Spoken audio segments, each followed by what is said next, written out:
This video is sponsored by AFK Journey. Yeah, I bet you've heard that one before. Alright guys, you know the drill. A lot of time has passed since the launch of AFK Journey, and Lilith Games was like, wow, Brax, you're so smart, cool, thoughtful, handsome, thorough, tall, handsome, and hardworking. Will you check out AFK Journey and review it again now that some time has passed? And so now I'm back in the f***ing building again. So I'm trying AFK Journey once again, specifically the new season, Waves of Intrigue. Basically, for those of you who don't know, seasons in AFK Journey are a way to keep the content fresh after you've beaten the main story. It takes your maxed out account and increases the limit of gear and levels, and also introduces new game types and a brand new map. There's also a new story with every season, which, I'm gonna be honest guys, if you're playing AFK Journey, you might as well try and enjoy the story because the gameplay is completely autoed anyways.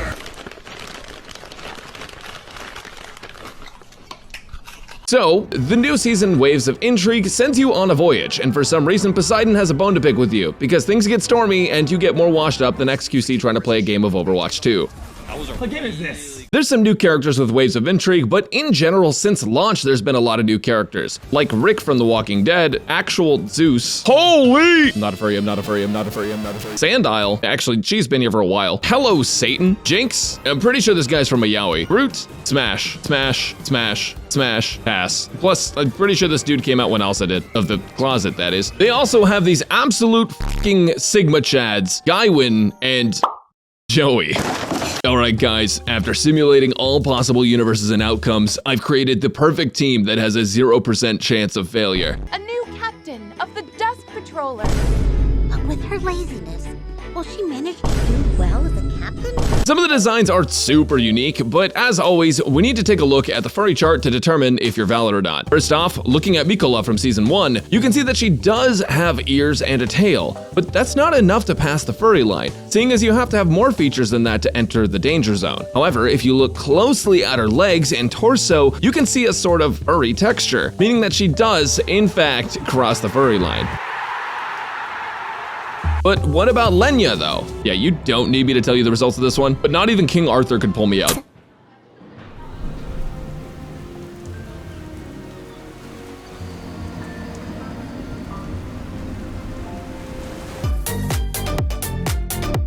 Okay, so after you're all washed up, you have to Minecraft together a boat, and then after you learn surf, you have to find your way to Sutopolis City to collect your 8th gym badge. One of the things they've added in Waves of Intrigue is fishing, and it reminds me a lot of Stardew Valley in that I hyperfixated on it until I was literally forced to stop. It's a fun little minigame, and I'm honestly obsessed with it. Once you're rescued by Prince Charming, you find out about different conflicts between factions in Rustport, which is one of the new major towns. It's sort of a lawless land. One second you'll be hanging out with friends, and the next you'll be in the sewers fighting off thieves. There's also corruption in the government, so you can get completely immersed. Wow, it's just like real life. Some of the newer characters that you meet outside of the battle modes are just so sick. Nara is a cool character design, and she is the leader of the Water Wights, which you'll learn about as you play through. You'll also meet Archer Bonnie, who could shoot me with an arrow, and I would thank her. If you like sea monsters, this new season is great for you. To be honest, I'm pretty scared of the ocean, and who wouldn't be in real life, but even in games, I get antsy in water. I remember back in middle school, when my buddy told me what a slaughterfish was in Skyrim, and from then on, I literally never stepped foot in water again. But I think just the art style of this game makes oceanic stuff a lot easier for me to digest, and the way they go about presenting the story is just so well done. Now, one of the newer things they introduced in Waves of Intrigue is a new roguelike game mode that has some upgrades from previous game mechanics like day and night cycles, random events, equipment upgrades, faction reputation, and ship upgrades.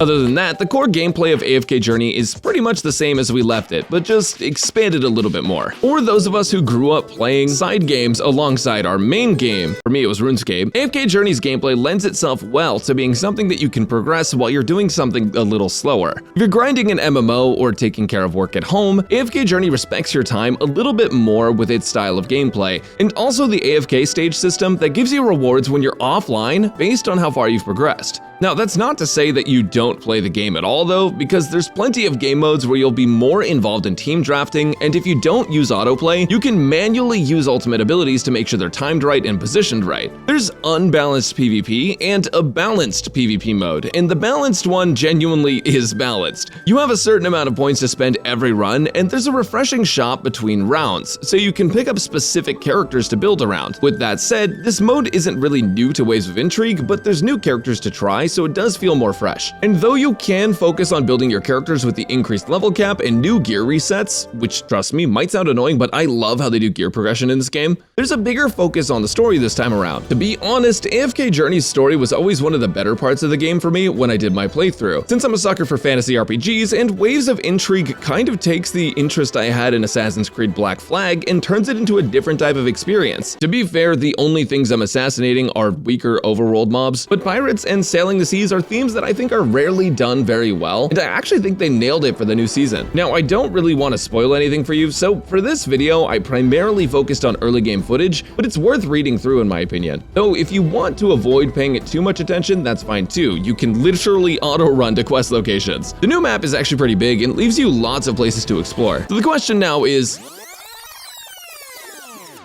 AFK Journey worth playing 6 months later? Well, some of you watching this video may have started playing 6 months ago and kept playing, and I doubt this video will make any difference for you because you're playing the game still. But a lot has changed, especially for those who haven't really kept up with everything. A lot of people I know maxed out their characters and sort of forgot about the game. The first new season helped with a little bit of that, but in my opinion, it didn't really have enough content to really bring back all the players and retain them. In the new season, Lilith Games tried to take everything that was good about Season 1 and the base game and expand on those things specifically. From what I can tell, it feels like Waves of Intrigue is more of an attempt to create more long-term content that gives you a reason to keep playing, whether you're a free-to-play player or a paid player. I think that fundamentally, AFK Journey will just not appeal to some people due to the style of gameplay and art, but they did do a great job this season creating a story that's narrative is interesting enough to rope in a new audience, and with the new roguelike game mode, sailing, and fishing mechanics, there's more to spend your time doing if you choose to, which I think is honestly one of the most important things to do in live service gaming. And I gotta remind you guys, this game gives out characters so frequently that even free-to-play players can find themselves highly invested in the game, and you may not end up at the top of PvP rankings unless you're him, but PvP is still pretty enjoyable since it's rank-based, and that rank will keep you amongst other players at your investment level. And trust me, there's nothing more satisfying than beating a whale in PvP when you're a free-to-play player. I don't usually talk about PvP much on this channel, but I do think that PvP is endless repeatable content, so it's important to have a good balanced PvP,